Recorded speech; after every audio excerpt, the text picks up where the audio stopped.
আপনারা দেখেছেন ঢাকার মিডফুডে বাঙালি ব্যবসায়ী সোহাগ নামক এক যুবককে একটা দলের কিছু নেতাকর্মীরা তাকে এমনভাবে পাথর নিক্ষেপ করে তাকে হত্যা করেছে। কিছু লোক দর্শক হিসাবে চেয়ে চেয়ে দেখছে। আমার মনে হয় বাংলার ইতিহাসে এমন হত্যাকাণ্ড অতীতে কখনো হয়েছে বলে আমার মনে হচ্ছে না। আমরা এই দেশকে জুলাইয়ের বিপ্লবের পরে এই দেশকে স্বাধীন করি নাই মায়ের বুক খালি হওয়ার জন্য। কিছু নেতাকর্মীরা রয়েছে একটা দলের, তারা ক্ষমতায় যাওয়ার পূর্বে যা শুরু করে দিয়েছে, আমার মনে হয় যেইভাবে খুন, চাঁদাবাজি, রাহাজারি, সন্ত্রাসী শুরু করে দিয়েছে, তারা ক্ষমতায় গেলে কি পরিমাণ তারা এই দেশের ভিতরে অরাজকতা সৃষ্টি করতে পারে আপনারা চিন্তা করে নেবেন।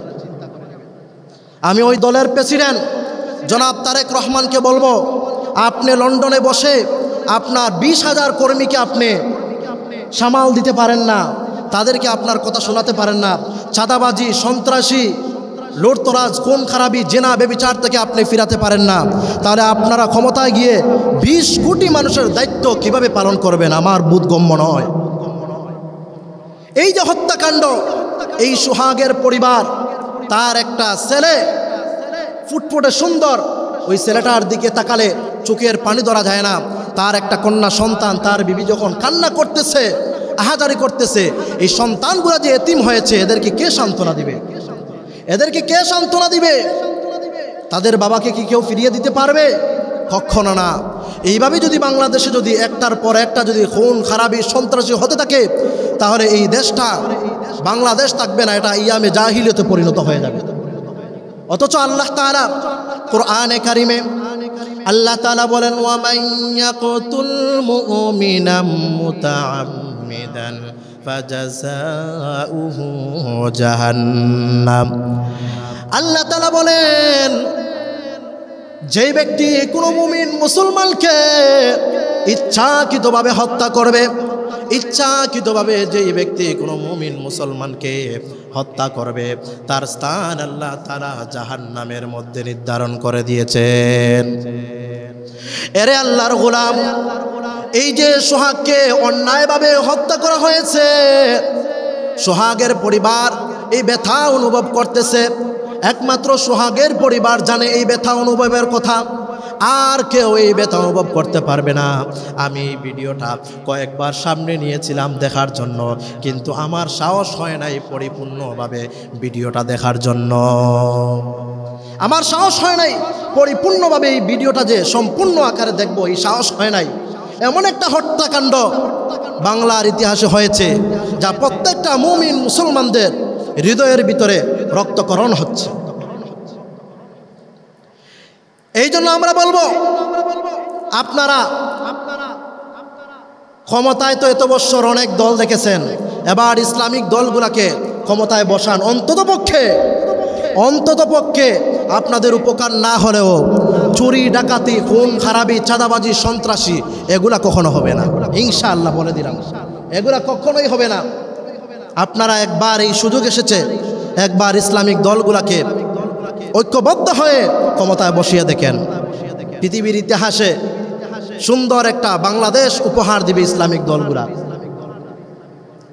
এই জন্য এই সোহাগ হত্যাকাণ্ডের মূল রহস্য হচ্ছে, এই দলের অনেক ভিডিও এখন ভাইরাল হচ্ছে, দেখতেছি বিভিন্ন জায়গায়।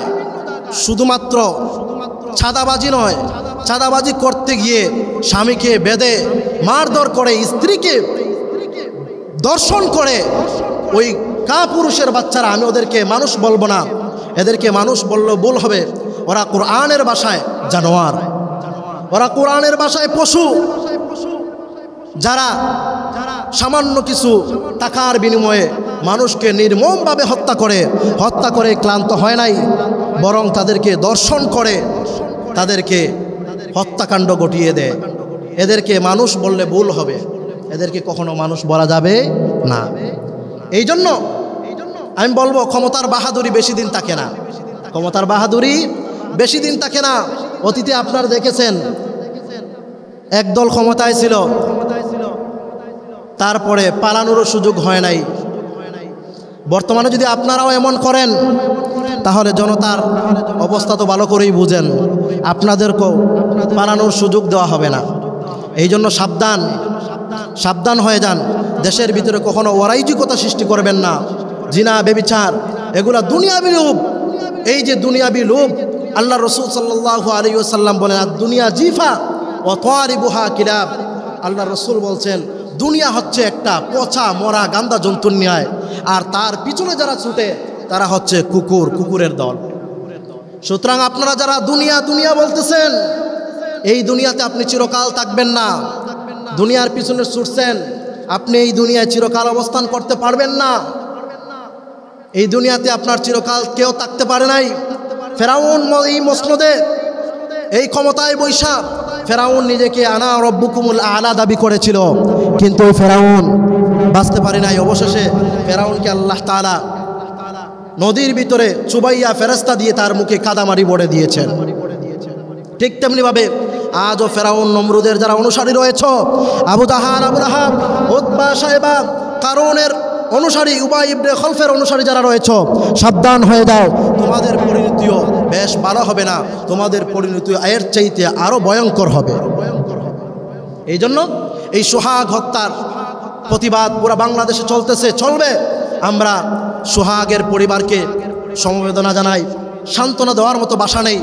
আমি আল্লাহ তাআলার কাছে দোয়া করি, আল্লাহ তাআলা যেন সোহাগের পরিবার, তার ছেলে মেয়ে, বাবা মা, আত্মীয় স্বজন, বউ বাচ্চা সবাইকে সবরে জামিল, ধৈর্য ধারণ করার তৌফিক দান করেন, এবং সোহাগ ভাইকে আল্লাহ তাআলা জান্নাতুল ফেরদাউসের উঁচু মাকাম দান করেন। বলেন আমিন।